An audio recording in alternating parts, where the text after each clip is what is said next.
আসসালামু আলাইকুম, স্বাগত জানাচ্ছি আরটিভির দুপুরের সংবাদে। আপনাদের সঙ্গে আছি আমি মাহবুবা জারিন ডায়না।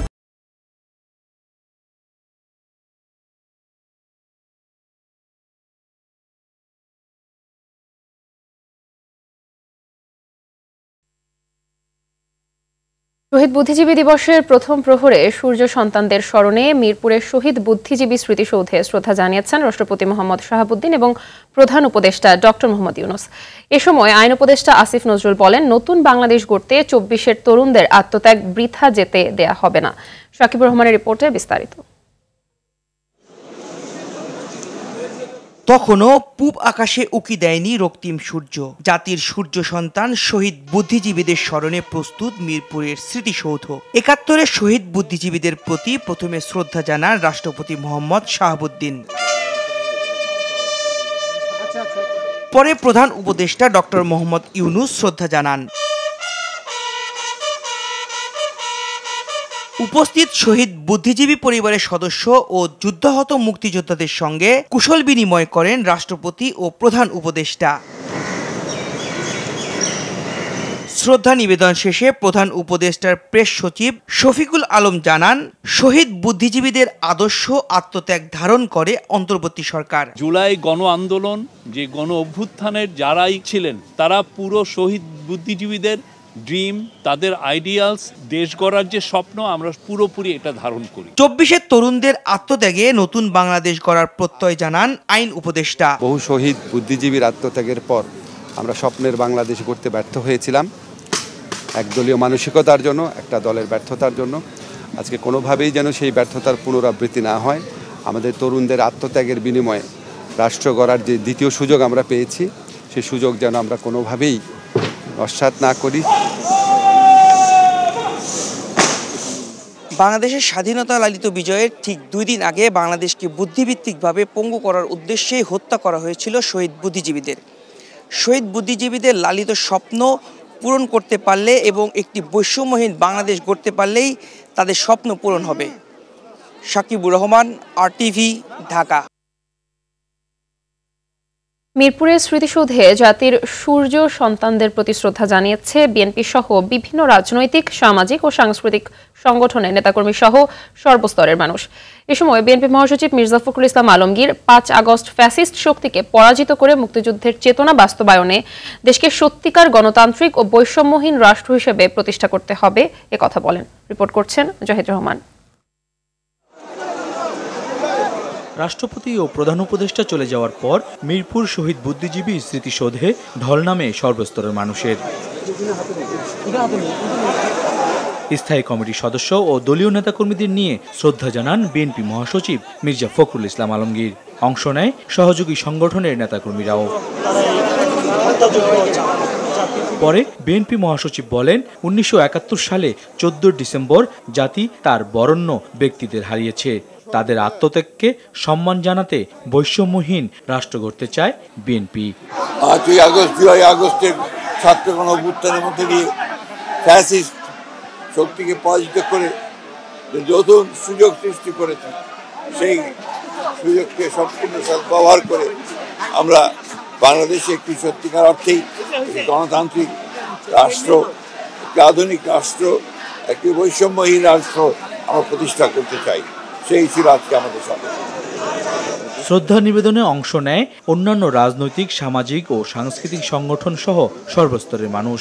শ্রদ্ধা জানাতে আসছি আমরা শহীদদের। তাদেরকে ভোলা সম্ভব না, তাদের শ্রদ্ধা জানাতে আমরা এখানে এসেছি। দেশের সার্বিক শান্তি কামনা করছি, সকলের জন্য মঙ্গল হয়। যারা হত্যাকারী ছিলেন তাদেরকে বিচারের আওতায় আনতে হবে। যার যার অবস্থান থেকে আমাদের দায়িত্ব ঠিকমতো পালন করা, এবং আমরা ছাত্র জনতার গণ অভ্যুত্থান এটিকে আমরা আমাদের মুক্তিযুদ্ধের যে চূড়ান্ত আত্মত্যাগ তার ধারাবাহিকতা মনে করি। ৭১-এ বিজয়ের দ্বার প্রান্তে জাতিকে মেধাশূন্য করতে যে নির্মম হত্যাযজ্ঞ চালিয়েছে, সেই আত্মত্যাগ যেন বৃথা না যায়, এমন প্রত্যাশা রাজনৈতিক ব্যক্তিত্ব আর সাংস্কৃতিক কর্মীদের। জাহিদ রহমান, আরটিভি, ঢাকা।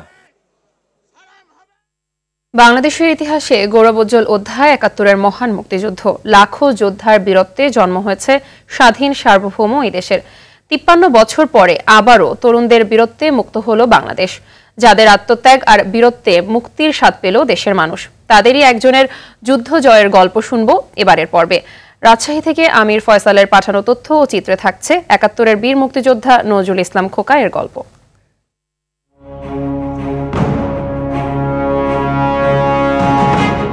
বাংলাদেশের যুদ্ধ হচ্ছে কিনা দেখার জন্য জাতিসংঘের একটা পর্যবেক্ষণ টিম রাজশাহীতে আছে। সারা বাংলাদেশে বিভিন্ন জায়গায় হয়তো গেছে, তার মধ্যে রাজশাহীতে আছে।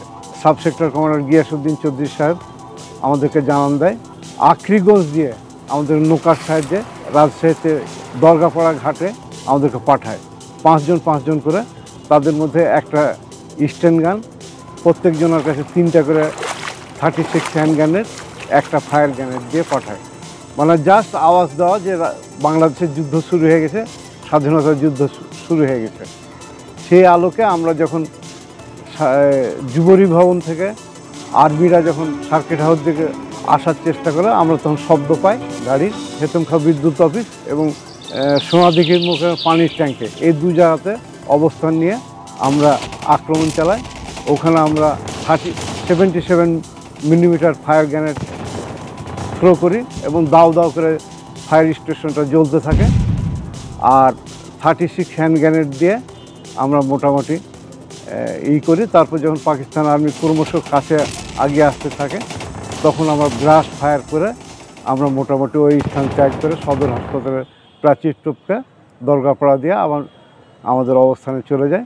নৌকায় উঠে আমরা ভারতের আখরিগঞ্জে যে অবস্থান নিই। আমরা স্বাধীনভাবে থাকবো, স্বাধীন সার্বভৌম একটা দেশ থাকবে যেখানে বৈষম্য থাকবে না, এটাই আমাদের কাম্য ছিল। ফুলেল শ্রদ্ধায় সিক্ত রায়েরবাজার বধ্যভূমির শহীদ বুদ্ধিজীবী স্মৃতিসৌধ। কুয়াশাচ্ছন্ন ভোর উপেক্ষা করেই শ্রদ্ধা নিবেদন করতে আসেন রাজনৈতিক, সাংস্কৃতিক, স্বেচ্ছাসেবী সংগঠন সহ বিভিন্ন শিক্ষা প্রতিষ্ঠানের শিক্ষক শিক্ষার্থীরা। তরুণ প্রজন্মের প্রত্যাশা বৈষম্যহীন সমাজ প্রতিষ্ঠা করা। আর রাজনৈতিক দলের নেতারা জানান, বুদ্ধিজীবীদের ত্যাগে অনুপ্রাণিত হয়ে আগামীর বাংলাদেশ গড়বে তরুণরা। মুক্তিযুদ্ধ বিষয়ক উপদেষ্টা বলেন, দলমত নির্বিশেষে মুক্তিযোদ্ধাদের মূল্যায়ন করা হবে। সাদিয়া কানিজের রিপোর্ট। পূবের আকাশে সবে লাল সূর্য উকি দিতে শুরু করেছে। মুক্তিযুদ্ধের শুরু থেকে বিজয়ের আগ মুহূর্ত পর্যন্ত যেসব মেধাবী বরেণ্য ব্যক্তিদের জাতি হারিয়েছে, তাদের প্রতি শ্রদ্ধা জানাতে সকাল থেকে রায়েরবাজার বধ্যভূমিতে আসে সব স্তরের মানুষ। বিএনপি ছাড়াও বিভিন্ন রাজনৈতিক দল, শিক্ষা প্রতিষ্ঠান, বিভিন্ন সংগঠন শহীদ বুদ্ধিজীবীদের প্রতি শ্রদ্ধা জানায়। প্রত্যাশা করে তরুণদের মাধ্যমে প্রতিষ্ঠা পাবে আগামীর সুন্দর বাংলাদেশ। ইতিহাসকে দলীয়করণের সংস্কৃতি থেকে বের হবার প্রত্যাশা তরুণদের। সমাজ গড়ার লক্ষ্য পূরণে এগিয়ে যেতে চান তারা। বুদ্ধিজীবীদের আত্মত্যাগ যাতে বৃথা না যায়, এমন প্রত্যাশা সাংস্কৃতিক কর্মী আর সংগঠনগুলোর। আমরা বিশ্বাস করি মুক্তিযোদ্ধা এটা বাংলাদেশের, এটা কোনো বিশেষ কোনো দল বা কোনো শ্রেণীর নয়। যারা এই নরকীয় হত্যাকাণ্ড করেছে তাদের বিচারের আওতায় আনার জন্য এবং সঠিকভাবে বিচার করে তাদের বিচার এক্সিকিউট করার জন্য, নিশ্চিত করার জন্য আমরা সরকারের কাছে বাংলাদেশ ডেমোক্রেটিক মুভমেন্টের পক্ষ থেকে আমরা দাবি জানাচ্ছি।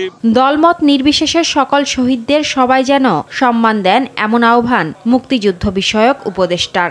মুক্তিযুদ্ধ করেছে 53 বছর আগে, এখন তো নানা ব্যক্তির নানা পরিচিতি দাঁড়িয়েছে। আমার দেখার দরকার 71 সালে যে ভূমিকাটা ছিল সেই ভূমিকা যেন ওইভাবে নির্ণীত হয়। শহীদ বুদ্ধিজীবীদের পূর্ণাঙ্গ তালিকা প্রকাশের আহ্বান জানান শ্রদ্ধা জানাতে আসা মানুষরা। সাদিয়া কানিজ, RTV, ঢাকা। আধিপত্যবাদীদের নীল নকশার আলোকেই বুদ্ধিজীবী হত্যাকাণ্ড সংঘটিত হয়েছিল মন্তব্য করে স্বাধীনতার 53 বছর পরও বুদ্ধিজীবী হত্যাকারীরা কেন অস্পষ্ট সে প্রশ্ন তুলল জামায়াতে ইসলামী। একই সঙ্গে দেশকে পঙ্গু করতে জামাতের শীর্ষ নেতাদের বিচারের নামে হত্যা করা হয়েছে বলে অভিযোগ জামাত নেতাদের। অরণ্য গফুরের রিপোর্ট।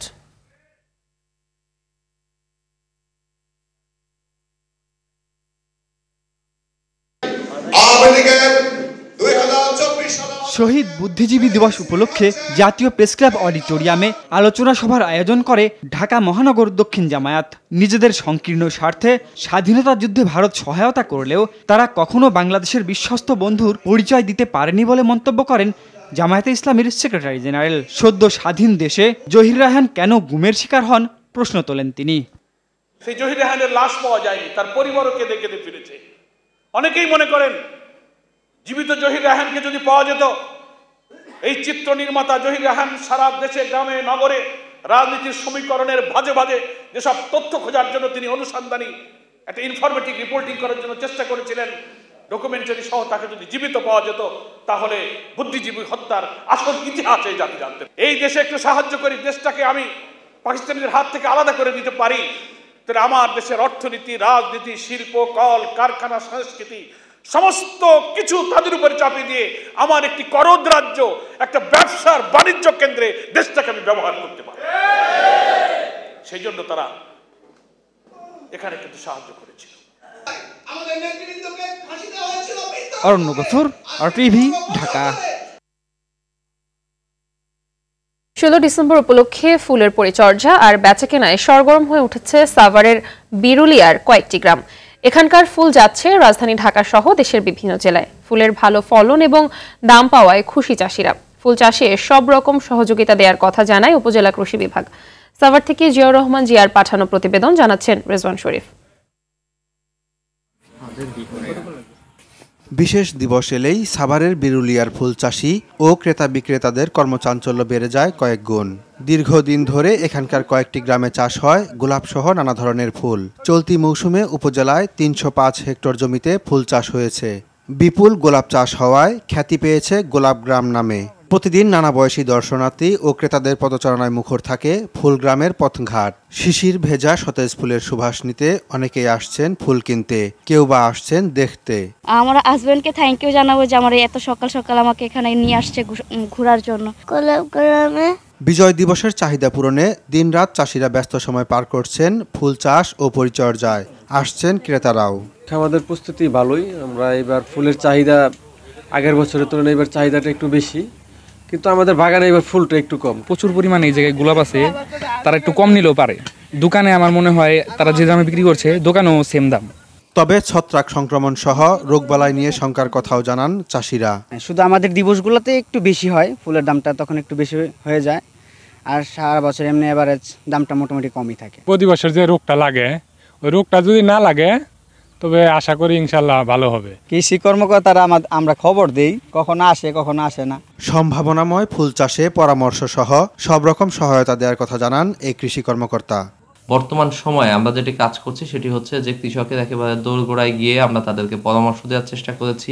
সামনের দিনে যাতে হচ্ছে যে এই যে যেমন আবহাওয়া একটু খারাপ হচ্ছে এই সম্পর্কে তাদেরকে আমরা সচেতন করছি। সব শঙ্কা দূর করে বিজয় দিবস উপলক্ষে ফুল বিক্রির যে লক্ষ্যমাত্রা ধরা হয়েছে তা পূরণ হবে, এমনটাই দাবি ফুল চাষিদের।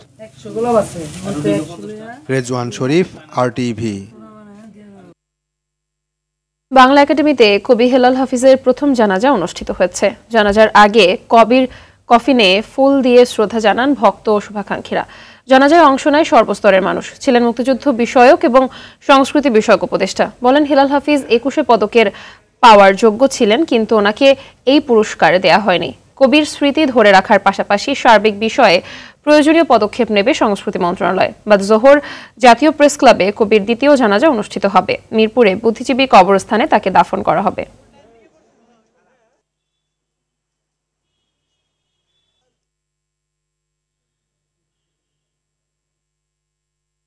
দেশকে দুর্নীতিমুক্ত করাই এখন বড় চ্যালেঞ্জ বলে মনে করছেন সাবেক জ্বালানি বিশেষজ্ঞ অধ্যাপক ডক্টর মোহাম্মদ তামিম।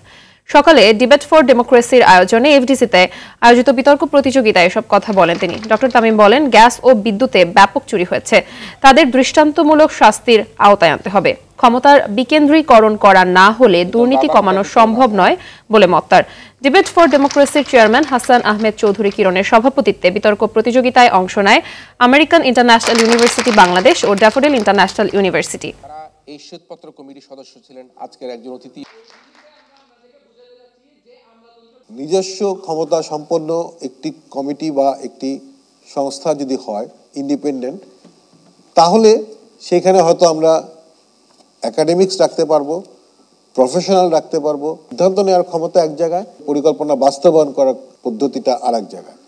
এইভাবে যদি আমরা বিকেন্দ্রীকরণ করতে পারি, তাহলে ক্ষমতার বিকেন্দ্রীকরণের মাধ্যমে আমরা কিন্তু দুর্নীতিটাকে কমিয়ে আনতে পারি। সম্পূর্ণভাবে দুর্নীতি দূর হবে কিনা সেটা ভবিষ্যৎ বলতে পারবে। অস্থিরতার জেরে আশুলিয়ার 7টি পোশাক কারখানায় আজও উৎপাদন বন্ধ আছে। বিষয়টি নিশ্চিত করেছেন আশুলিয়া শিল্পাঞ্চল পুলিশ 1-এর পুলিশ সুপার মোহাম্মদ মমিনুল ইসলাম ভুইয়া। তবে স্বাভাবিকভাবে কাজ চলছে অন্য সব শিল্প কারখানায়। শ্রমিকরা জানান নিত্য পণ্যের দাম বেড়ে যাওয়ায় চলতি বেতনে জীবনযাত্রা নির্বাহ করা কঠিন হয়ে পড়েছে, তাই বেতন বাড়ানোর দাবি জানান তারা। এদিকে শিল্পাঞ্চল জুড়ে কঠোর নিরাপত্তা বলয় তৈরি করেছে আইনশৃঙ্খলা বাহিনীর সদস্যরা। অপ্রীতিকর পরিস্থিতি এড়াতে প্রস্তুত রাখা হয়েছে সাজোয়া যান ও জলকামান। 15 থেকে 20% বার্ষিক ইনক্রিমেন্ট এবং ন্যূনতম বেতন 25,000 টাকা করার দাবিতে গেল কয়েকদিন ধরে আশুলিয়ার নরসিংহপুরে বেশ কিছু কারখানার শ্রমিকরা কর্মবিরতি পালন করে আসছিলেন।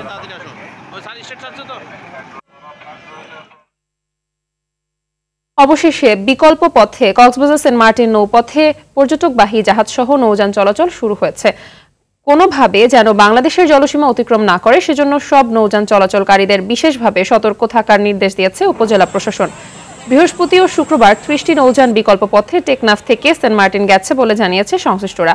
টেকনাফের উপজেলা নির্বাহী কর্মকর্তা শেখ এহসান উদ্দিন জানান, টেকনাফ সেন্ট মার্টিন নৌপথে চলাচলকারী ও মাছ ধরার ট্রলার সহ বঙ্গোপসাগরে চলাচলকারী নৌযান যাতে কোনোভাবে বাংলাদেশ জলসীমা অতিক্রম না করে সেজন্য সতর্ক করা হয়েছে। জোয়ার ভাটা নির্ভর করে শাহপুরের দ্বীপ গোলচর রুট ব্যবহার করতে বলা হয়েছে নৌযানগুলোকে। এতে বিজিবির পাশাপাশি কোস্টগার্ড নাফনদ ও সাগরে টহল অব্যাহত রেখেছে।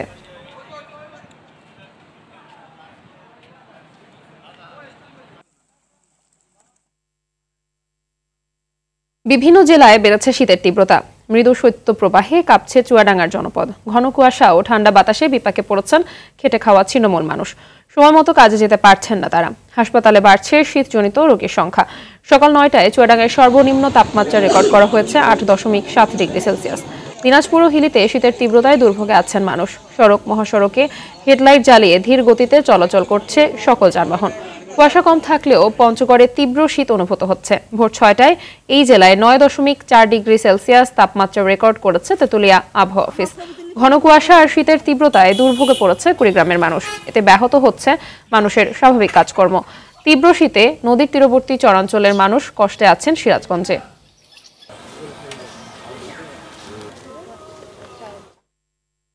পবিত্র মাহে রমজান উপলক্ষে মাসব্যাপী আরটিভির 15তম হিফজুল কোরআন প্রতিযোগিতা GPH Ispat Alokito Quran 2025 powered by RFL pipe and ফিটিংসের অডিশন চলছে দেশব্যাপী। আজ অনুষ্ঠিত হচ্ছে মুন্সিগঞ্জ জোনের অডিশন। সকাল থেকে জেলা শহরের ইসলামপুর ঈশা আতুস সুন্না মাদ্রাসায় এই অডিশন হয়। এতে মুন্সিগঞ্জ ও তার আশপাশের বিভিন্ন মাদ্রাসার প্রায় 2 শতাধিক প্রতিযোগী অংশ নেয়। প্রাথমিক বাছাই পর্বে বিচারক হিসেবে উপস্থিত ছিলেন বাংলাদেশ ইমাম সমিতির সভাপতি হাফেজ মাওলানা লুৎফর রহমান ও হাফেজ মিসবাহুল আরিফিন। অডিশন শেষে সব প্রতিযোগী, ওস্তাদ ও বিচারক মণ্ডলীর অংশগ্রহণে র্যালি বের করা হয়। আগামী 17 ডিসেম্বর অনুষ্ঠিত হবে দিনাজপুর জোনের অডিশন।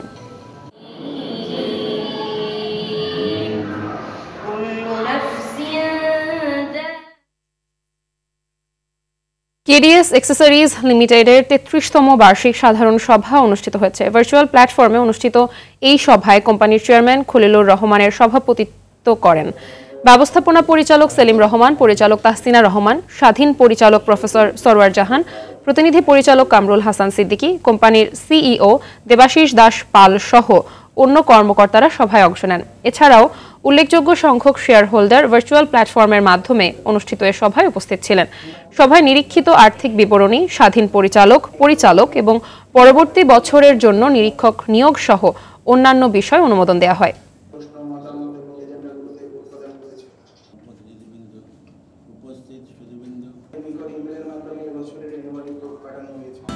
দুপুরের সংবাদ এ পর্যন্তই। জেলা সংবাদ বিকেল 4:45টায় দেখার আমন্ত্রণ রইল। ধন্যবাদ সবাইকে।